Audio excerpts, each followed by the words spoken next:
All right, so this is Tom talking about the VMAX VX2 Hub.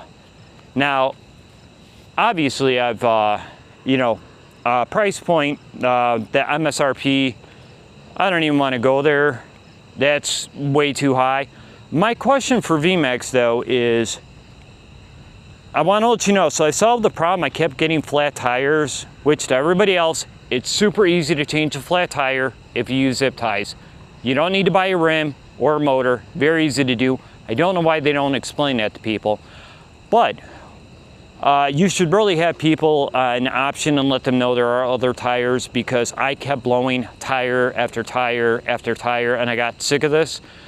So I just wound up buying a set off of Amazon that has an all-terrain tread pattern. And you know what? I've been riding this thing here and I have not had any flat tires. And if you see my videos and you see the type of terrain that I go over, sidewalks, roads, paved trails at a forest preserve, a reservoir, then the other question that I have, which maybe you can help me understand. So this is the motor, the second motor, because the first one, which you guys know, I had the crack in the rim. It is doing the same thing that it did with the first motor that it does with this one. I'd like to know, do you have like some type of ABS or stability control or something like that? Because on every other scooter that I ride over here at the reservoir, it holds speed, it feels good, it's nice, it's solid. This, it is terrible. I will go 21.7, then I'll look down because it feels like it's bogging up and down, kind of like a carbureted car. If you're old enough, then you'll know what that is. And it will constantly do that. Except, it only does it when I hit bumps, so I'm curious what's going on with that. And I did check everything, the motor, everything, all connections are tight. It did this when I first got it. It's doing this now. I just didn't really have a problem with it until I've been riding other scooters, and I'm kind of like, okay, that's not convenient. And then the other thing is front suspension, that's great. Please, we need to know about the handlebars, because the narrowness of the handlebars really does take away from the enjoyment and stability you get from actually having longer handlebars. That'd be a good option for people to have. I get it. Swiss engineering. Don't care about that now anymore. Front suspension is good. Back suspension, you got to figure something out on this. So when I'm going over what I go on, now I get it. If you're riding on the street, you're probably fine. You're not going to notice it. When you're going up the hill, to prove how high and great it is going up a hill, that's fine. My riding, which is I think what most people, at least here in Chicago, Illinois, are going to be riding on, there's bumps, there's different things like that. The back suspension is fine on the road. When I'm going on the trail or on sidewalks, that becomes incredibly, ridiculously stupid. It is horrible. It's like a bouncy ball. I go up and down, up and down, up and down. I get it, reviewers go over this, they go over sidewalks, they say, oh, this is great, it does great. When you're constantly hitting them, no, it starts building momentum, which is carrying over into my back leg. Then it's also carrying over to the handlebars. If you watched my videos, you see exactly where I'm riding at. That is terrible. I cannot stand that. That is just horrible. Can you do something to correct that? Because literally when you're hitting bump after bump, first bump, it's fine. On a sidewalk, you're gonna be fine. When you're hitting constant bumps, and in most areas, yeah, you know what, if you're on a sidewalk, you're on a trail, even over here, there's plenty of bumps. I'm on a trail in the back that is paved at a reservoir. It is terrible. As a matter of fact, it is so bad, I cannot stand that. And then, so this has a lot more power than most scooters have. All the other scooters that I have, including the NQY Air, have front and back disc brakes. Drum brake, I get it. New scooter, you make your comparisons on this. I've seen the videos all the time. Comparing it to a cheap scooter. Okay, this is not a cheap scooter. So let's stop comparing it to that now. That's kind of ridiculous at this point. Having a drum brake on the VX2 Hub, that is dumb. The braking performance on this, I'm sorry, maybe it's fine for other people that want to get free merchandise, give reviews. I'm not cool with that. that should be a disc brake. With the amount of power this thing has, it should be a disc brake. Every other scooter that I have, which, you know, some of them are cheap ones, as you would call them, not to buy on Amazon, where they brake and handle better than this. I don't understand that.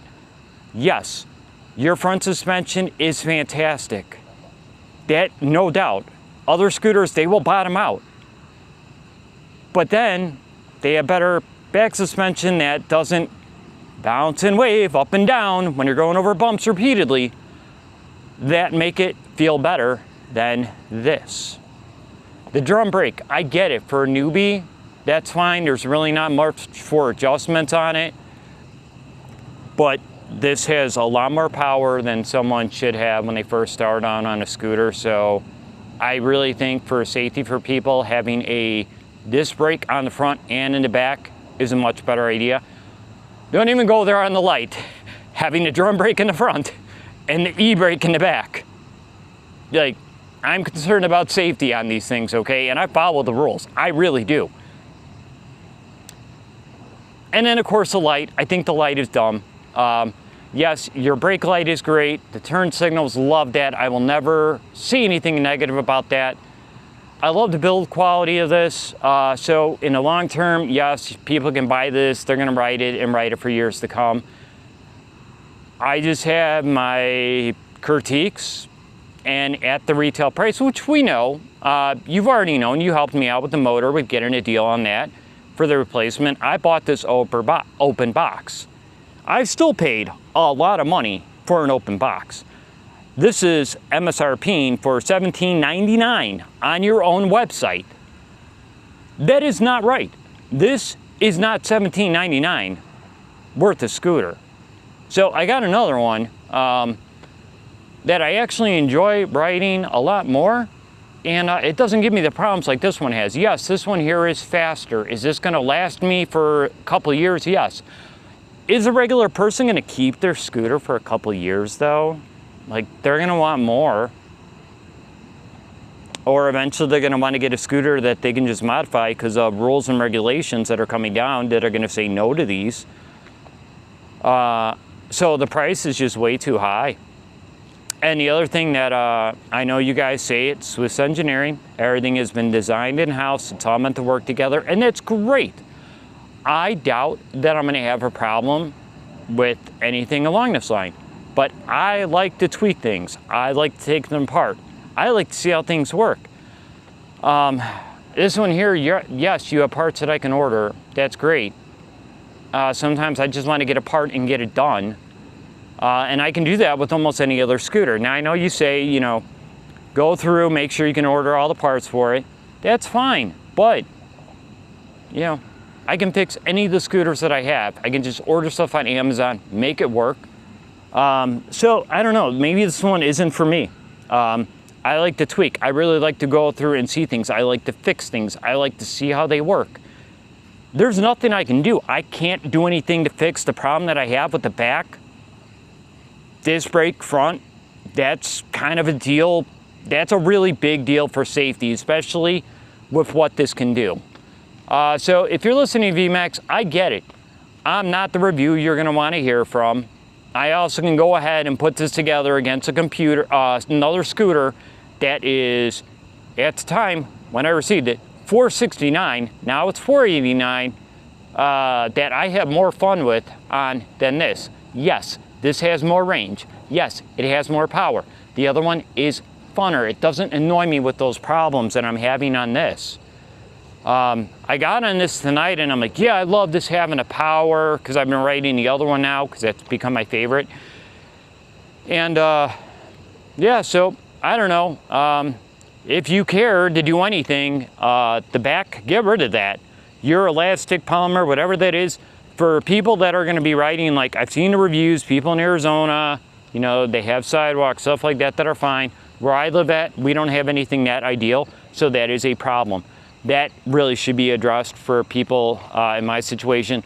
The tires for what I ride on, I've had multiple blowouts on that, not cool. Bought some from Amazon, they fit, they work great, have not had, so that solved that problem. So the back suspension, I don't know what you can do on that, but you know, after the way that it picks up that momentum hitting those bumps, one after another, not cool. Then when I'm hitting bumps, it feels like there's some type of stability issue, stability control, traction control going on, because it's kind of like bringing me up to speed, bringing me back down, back and forth, back and forth. That's very frustrating. And the brake, I really feel, honestly, you guys talk about safety so much on this. This is a scooter that is not an entry-level scooter. I know you might think it is, but the power that it does have, so even though I agree, anybody can get on this and ride this and be nice to it, but it has the power. It needs a disc brake in the front. The drum, no. And then the handlebars. I know, you know, everything is prepared. You guys made everything to work together. I looked at this, I wanted to change these. Just doesn't work for me, but I can't do it. I can't change handlebars because you have everything that goes together, because, you know, Swiss engineering, everything's made fine. I can't put on handlebar that are gonna work better for me, where I feel more confident on this. So I know you got everyone else praising your scooter, and I saw your little AI head video, Silicon Valley thing. Yeah, that's comical, because AI is just gonna tell you whatever, you know, you want to know. That way you get to use it more often. But yeah, I want to love it. I do. I really, really do. Yes, I'll take the one that's cheaper over this. I'm probably going to take this thing, and I don't even know. I mean, I obviously keep it. Can never resell it for what I paid for it. That's for sure.